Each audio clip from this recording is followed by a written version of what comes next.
The company that owns this was given the opportunity to remediate it, and of course, as we saw here today, a lot of it hasn't happened. Interestingly enough, when word got out that we would be visiting here, within 48 hours, a bunch of work crews started showing up to do some cosmetic work. And yet, despite that, I just left an apartment that hasn't been painted in 13 years, where a small child that lives in a room where the walls look like they haven't been painted in 15 years. And then we visited another apartment where there's no functional window. The window doesn't open. The window sill had broken. They came in and basically put glue to hold it together, but the window doesn't open. If there's a fire, this child could get trapped in there. And here's why. Here's the model. The model is you start a C4, a not-for-profit entity, so you don't have to pay property tax. Of course, you're making a salary off of it. You're collecting all of these sorts of contributions from the Section 8, and you do the minimal amount of maintenance possible, and you hope no one complains. And then what you do is you find a couple of tenants that live in there, and you give them some extra special care. And in return, they become the spokesperson for the company in the building, and they try to keep people like us out. And the only thing that's a shame is that it took even longer to find this out, and had it not been for the courage of some of the tenants involved now, who were not afraid and were not intimidated and brought this to the attention of public officials, would it ever reach this level. This existing company, they have 11 other properties in the area. They have over 60 properties around the country. And when I get back to Washington Monday, my hope is that we'll have all of those properties examined and these people put out of business, because what they do to people is outrageous. It's a slumlord, pure and simple.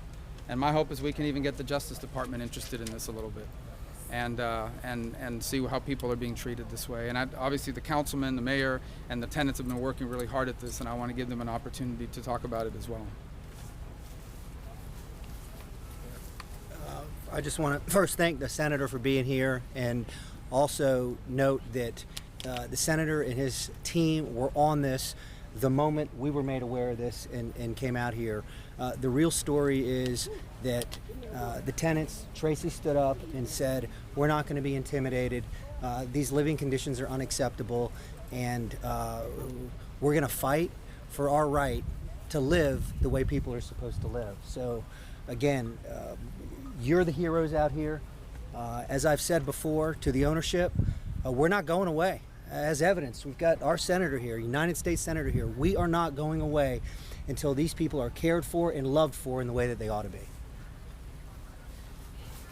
Again, I just want to echo the mayor. Want to thank you, Senator, for coming to shed a national light on the issue. It's much bigger than Eureka Gardens, but the real story are the tenants, and because these tenants came together, showed courage. They brought all of us together, and because of Eureka Gardens, now the light is going to be shined, on the entire system.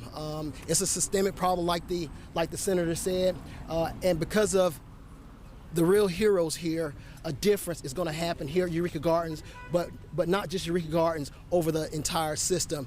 So at this time, I want to just introduce Tracy Grant, who's the president of the Tenant Association, who's been one of the leading voices here, as well as Pastor Griffin, whose church that's right by here, that's really been standing behind and standing with these tenants, as well as where's Martha Cox? Martha Cox in the back with Family Foundation. Again, you see, I'm Garrett Dennis. I'm the city councilman for this area. I represent this area. And what you see government, and you see citizens, you see community coming together for a change. But again, the real hero here are the tenants of Eureka Garden and Tracy Grant. What about Gail? And Gail Thomas. First off, I want to thank all of you for allowing us to be able to speak and let everybody know what's going on. I want to thank Pastor Griffin, Mayor Curry, Councilman Dennis, and Mr. Senator Rubio. I want to thank them all, because if we didn't speak up, or at least just one of us didn't speak up, then none of this wouldn't happen today. I got tired because I'm not used to this at all. And when I was given the opportunity to say something, I said it. If I had to do this all over again, I would do it the same way. Nothing different.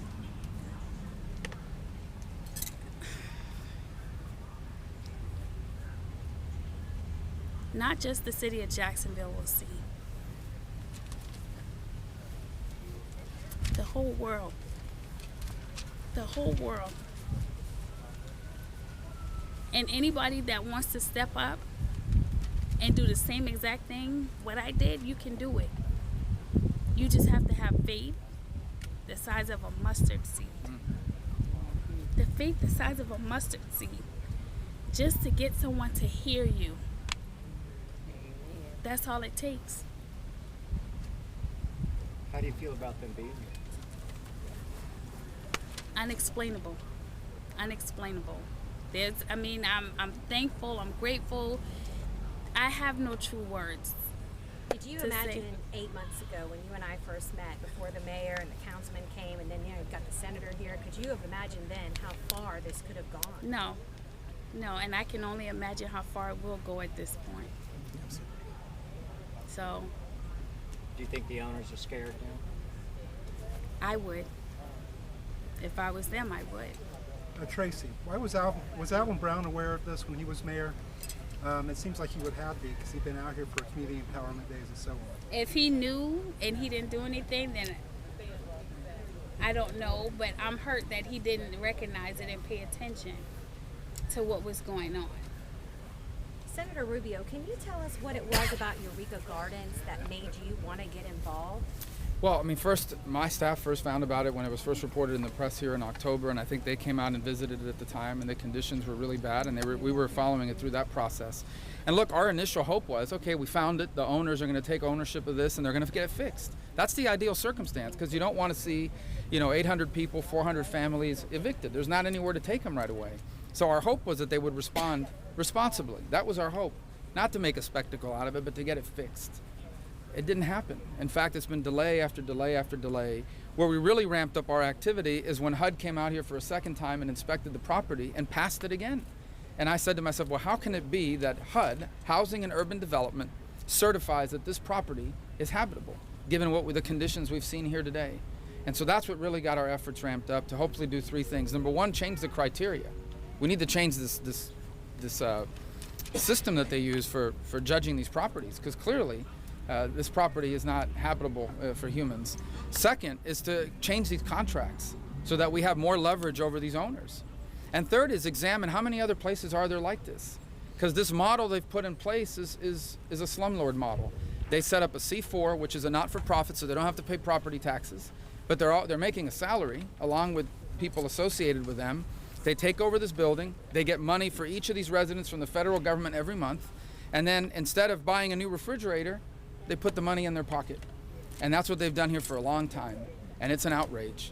These people should never be allowed to have another contract from HUD again, and quite frankly, I honestly hope, and I'm going to ask the Justice Department to look into this company and look at the way they're spending federal money, because I think you can make the argument that they have stolen taxpayer money that was supposed to be used to provide for these people, and instead have used it for their own gain. So are you calling for a possible criminal investigation? Absolutely.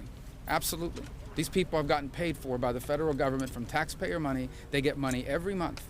And that money is supposed to be used to maintain these apartments. And you have apartments here. I just saw one that hadn't been painted in the 13 years they've lived there. So where did the money that was supposed to go towards maintenance go? It went into their pocket. A supposed charity, but it's nothing but a scam, and they're nothing but slumlords. So you met with Secretary Castro. I did on Tuesday. Did you talk to him about this property in particular? I did, and I know the mayor has, and went up and visited with him, and I spoke to Secretary Castro about it on the phone earlier.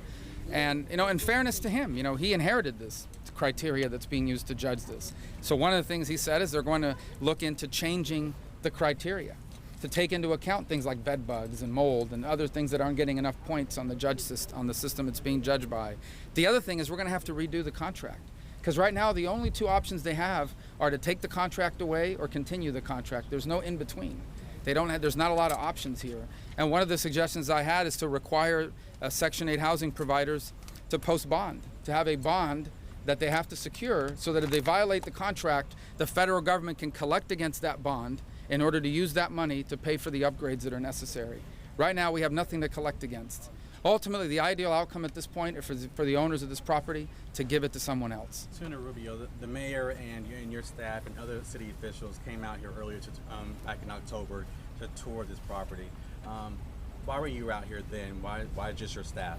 Well, again, at the initial stages of this, we come across cases like this all across the country, all across the state. And that's why we have offices in these places, is so that they can come out and get involved. And our initial goal in all this was not to create a media spectacle out of it. Our initial goal was to get with HUD, to get with the owners, and hopefully provide enough pressure or attention to get them to act. That was my hope, that they would actually act, that they would look at it and say, okay, we got a problem, let's get it fixed and taken care of. They basically haven't. It's been since October until now.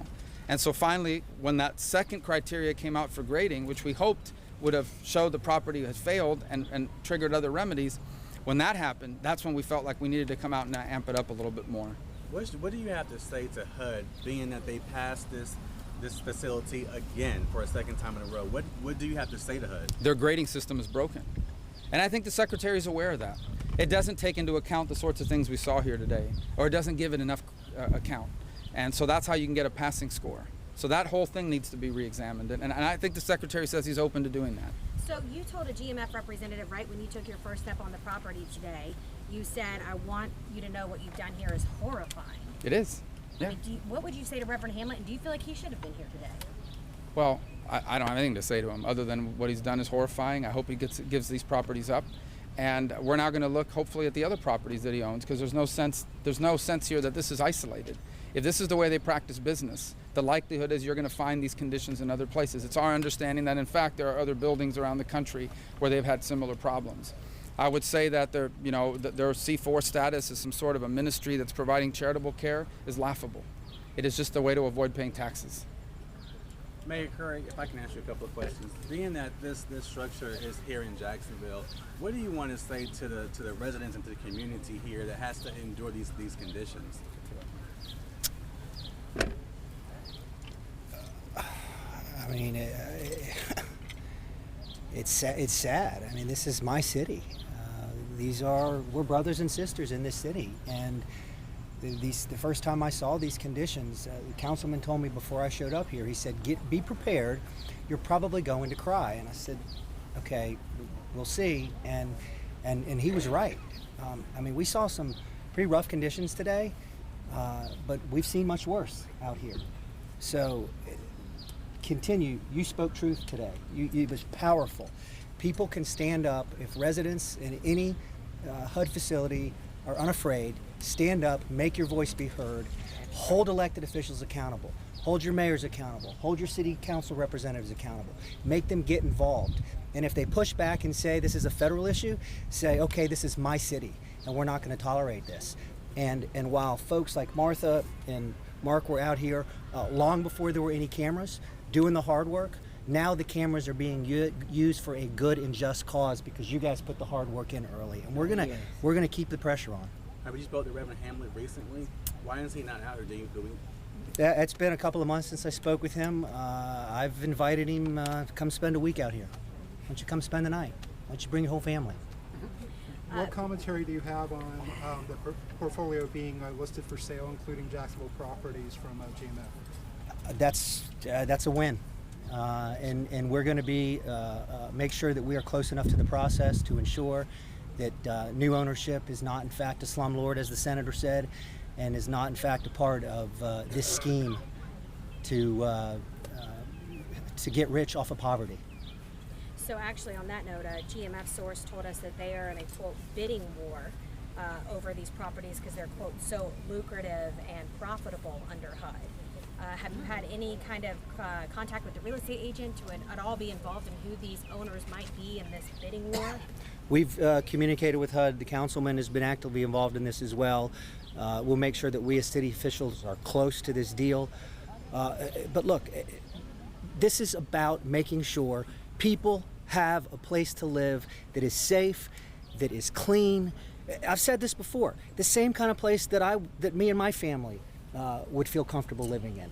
That's what every single HUD facility and home should be like. It should be a home. Can I add something to that? So you just said that the GMF people called you and said there's a bidding war because this place is so profitable. Well, number one, I thought they were not for profit. And number two, if it's so profitable, then what do they do with all the money they profited? Because it didn't go to new refrigerators, and it didn't go to paint jobs, and it didn't go to improving this facility. So there's the question. If this is such a excellent economic model that they're making so much money on, then where's the money? Because it hasn't been reinvested in here. Senator, Okay, are you last question. going to pressure the GOP nominee, apparently Donald Trump, to actually do HUD reform on this? What are your next steps? Because you're out of office next year. I hope you'll turn this into a world-class facility. All right, thank you. Good close.